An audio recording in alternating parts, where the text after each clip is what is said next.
Buenos días, estimada jefa de práctica. En esta ocasión vamos a explicar el proceso de la revolución darwiniana y su relación con los criterios propuestos por Kant y Popper para calificar a una teoría como científica, vistos en clase. Esta presentación constará de las siguientes partes. Introducción. Pensadores previos a Darwin, los cuales se dividirán en antes de Cristo y después de Cristo.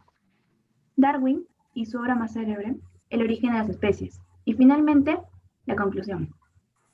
Y estará integrada por Andrea Morán Silvera, Carolina Rivas Castañeda, Jean-Pierre Reyes Salinas. Y quienes habla, Camila Fresia Urbina Vicuña. Le es muy necesario al hombre despertar de su sueño milenario para descubrir su soledad total, su radical foralidad. Sabe ahora que como un cíngaro está al margen del universo en que debe vivir, universo sordo a su música, indiferente a sus esperanzas, a sus sufrimientos y a sus crímenes. Y Jack Manu. La controversial teoría de Darwin fue el ensamblaje final para mostrar un panorama con un universo indiferente, en que se iba arraigando desde antes de la ciencia moderna y que se suponía dejaba una esperanza de la superioridad del hombre frente a los demás seres vivos. Del descubrimiento de la cruel realidad que había marcado la confirmación del cambio paradigmático de la visión tolemaica al sistema copernicano. El origen de las especies, obra cumbre y representativa de los estudios de la evolución humana y obra distintiva de Darwin, pusieron a prueba las pruebas empíricas recabadas hasta el momento y constituyeron el inicio de uno de los teoremas más revolucionarios, que concierne a la propia naturaleza del ser humano y su verdadero principio como parte de un todo en conjunto. Ahora le doy paso a mi compañera Andrea. Ahora hablaremos sobre los teóricos evolutivos que influyeron en Darwin.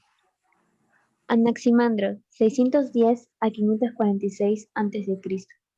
Todo ser vivo tiene una relación y cambia a través del tiempo.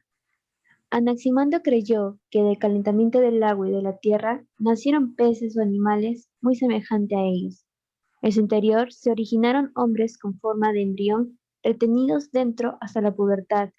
Una vez que se rompieron dichos embriones, salieron a la luz varones y mujeres capaces de alimentarse.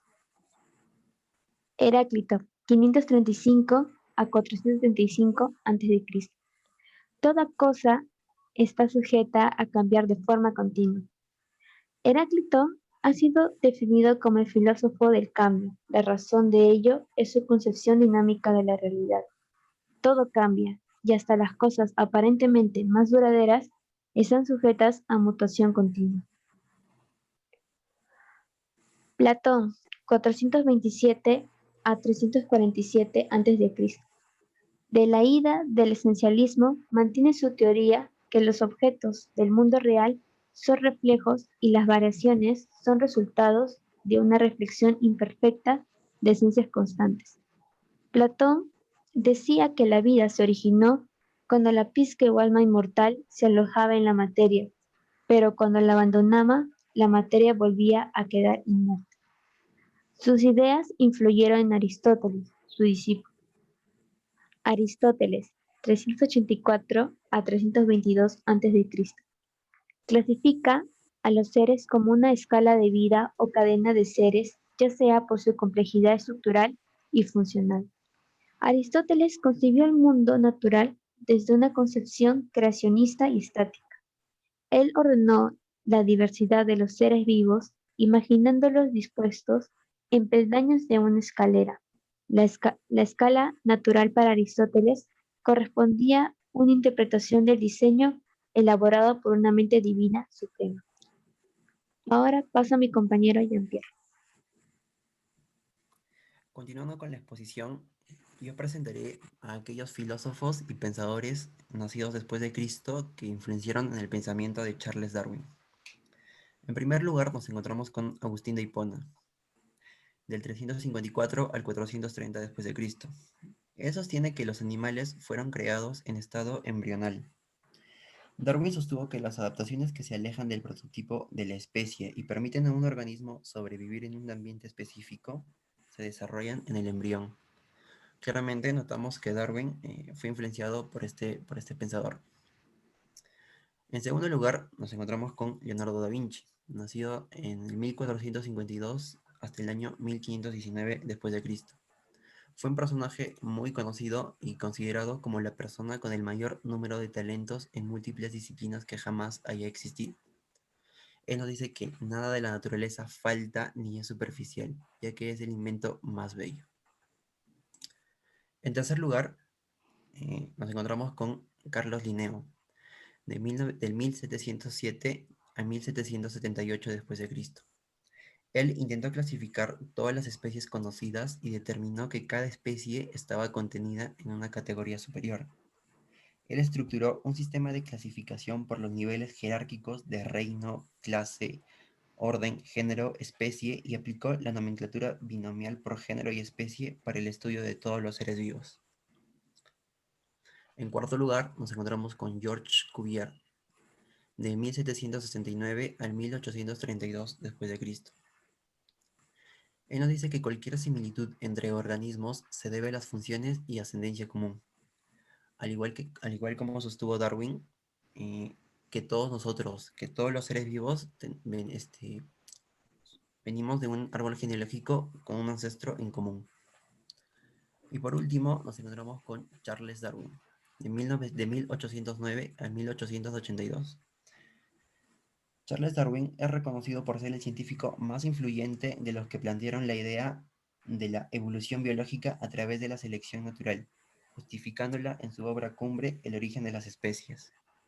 Un pensamiento que asocia el pensamiento de Darwin con su teoría es: no hay ninguna diferencia fundamental entre el hombre y los animales en su capacidad de sentir placer y dolor, felicidad y miseria. Ahora le doy el pase a mi compañera Carolina. De todo lo expuesto anteriormente, podemos concluir que las revoluciones científicas de Gauss pueden ser evidenciadas con el recorrido paradigmático que dio como finalidad la teoría de las especies de Darwin. Las teorías iniciales de la evolución del hombre tenían controversias no vistas por la sociedad de cada época, ya que se acoplaban a los fundamentos con los que estaban acostumbrados. En esta fase se evidencia el inicio de la teoría de Kant. Los paradigmas particulares que proporcionaron las reglas iniciales se fomentaron con los primeros filósofos, tales como Anaximandro y Heráclito, que sostenían la relación de cambio de los seres vivos para explicar la evolución. Luego aparecieron Platón y Aristóteles, Agustín de Hipona y Leonardo da Vinci, junto con Carlos Linneo y Georges Cuvier, para finalizar con Darwin.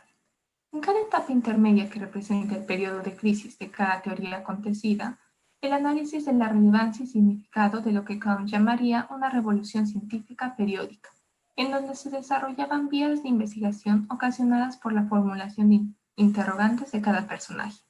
Por ejemplo, en el cambio paradigmático dominante de Aristóteles a San Agustín, la teoría propuesta de clasificación de seres por complejidad estructural ya no abarcaba la filiación de los científicos del medioevo, que tomaban a la evolución de los seres como si fueran criados en estados embrionales. Lo mismo sucedió con Darwin y Cuvier, con la teoría del catastrofismo.